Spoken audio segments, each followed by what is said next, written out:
জয়পুরহাটে আলুর বাম্পার ফলনের পর দরপতনে বিপাকে পড়েছেন কৃষক ও ব্যবসায়ীরা। হিমাগারে সংরক্ষণের সুযোগ না পাওয়ায় কৃষকের ঘরেই নষ্ট হচ্ছে আলু।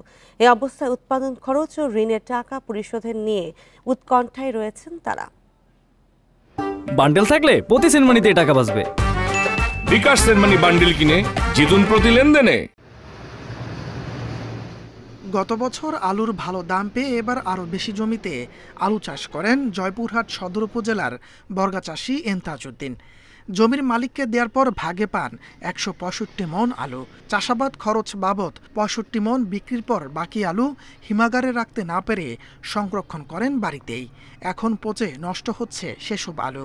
বাসায় রাখে এই আলু আর বেচতে পারিনি, এই আলু সম্পূর্ণ পচে শেষ হয়ে গেল। এবার অতীতের সব রেকর্ড ছাড়িয়ে 10.5 লাখ মেট্রিক টন আলু উৎপাদন হয় জয়পুরহাটে। জেলার 21টি হিমাগারে সংরক্ষণ করা হয়েছে মাত্র 2.5 লাখ মেট্রিক টন। বাকি আলু নিয়ে বিপাকে কৃষকরা। অর্ধেক মূল্য বিক্রি করতে পারতেছি না। এই অবস্থায় দেখা যাচ্ছে যে কৃষক কি করে খাবে। হিমাগারে 60 কেজির প্রতি বস্তা আলু সংরক্ষণে এবার মোট খরচ 1,500 টাকা। এখন আলুর বাজার দর বস্তা প্রতি 900 থেকে 1000 টাকা। হিমাগারে প্রতি বস্তায় লোকসান গুনতে হচ্ছে 500 থেকে 600 টাকা। এই বাজারে আলু তো 600 টাকা বস্তা, 650 টাকা লস গুনতে হচ্ছে। সংরক্ষিত আলুর বিপরীতে সংরক্ষণকারীদের মোটা অঙ্কের ঋণ দিতে হয় হিমাগার মালিকদের।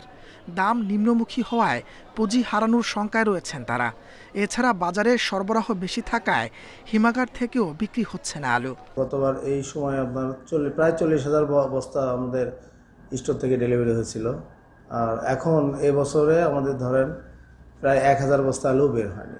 কৃষি বিপণন বিভাগ জানায়, কৃষকের ঘরে আলু অতিরিক্ত তাপমাত্রায় নষ্ট হচ্ছে।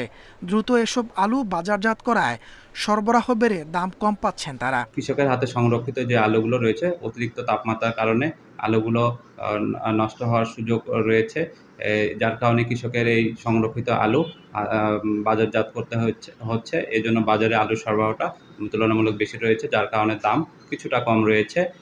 আর্থিক ক্ষতি কমাতে দ্রুত এসব আলু রপ্তানি অথবা সরকারি ব্যবস্থাপনায় ক্রয় করে বিকল্প খাদ্য তৈরির উদ্যোগ নেওয়ার দাবি কৃষক, ব্যবসায়ী ও হিমাগার মালিকদের। Independent news. আর এ নিয়ে আরো জানাতে জয়পুরহাট থেকে যুক্ত হচ্ছেন সহকর্মী আবেদুল মোমেন মুনি। মুনি, আলুর বাজারজাতকরণ ও লোকসান নিয়ে কি বলছে কৃষকরা? দেখুন, যদি সংক্ষেপে আপনাকে বলি তাহলে কৃষকদের এই সোনার কেউ নাই। আসলে এই কৃষকদের এই যে আলুর দাম পাবেন কি পাবেন না এই বিষয়ে কোনো নিশ্চয়তা কোথাও থেকে নেই। এর মূল কারণটাই হলো যে গত বছরের আলুর বাজার দর মাত্রাতিরিক্ত বেশি হওয়ার কারণে কৃষকরা এবারে আলু চাষে ঝুঁকে পড়েছিল, এবং বিশেষ করে এই ক্ষেত্রে যে কৃষি ব্যবস্থাপনার যে কথা বলা হয়েছে, পরিকল্পিত চাষাবাদ, সেটি কিন্তু হয়নি। অপরিকল্পিতভাবে কৃষকের প্রত্যেকটা জমিতেই প্রায় জেলার আলু চাষ করেছেন, এবং সে কারণ আবহাওয়া এবং অনুকূলে থাকার কারণে ফলন বেশি হয়েছিল, এবং ফলন বেশি হওয়ার কারণে যেটা হয়েছে, মাত্র জেলার যে 21টি হিমাগার, এই 21টি হিমাগারের যে ধারণ ক্ষমতা তার প্রায় কয়েক গুণ বেশি আলু থেকে গেছে কৃষকদের ঘরে।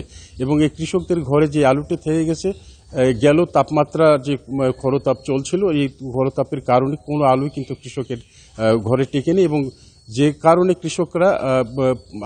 কৃষকরা একই সাথে আলুগুলো বাজারজাত করার ফলে হঠাৎ করে দাম পড়ে যায়, এবং এক্ষেত্রে চাপও পড়ে বিশেষ করে এই হিমাগারগুলোতে। যে হিমাগারগুলোর যে অবস্থা এখন পর্যন্ত, যে অবস্থা এখন আলু কিন্তু নামার বা আলু সরবরাহ এখান থেকে করার কোনো লক্ষণ দেখা যাচ্ছে না।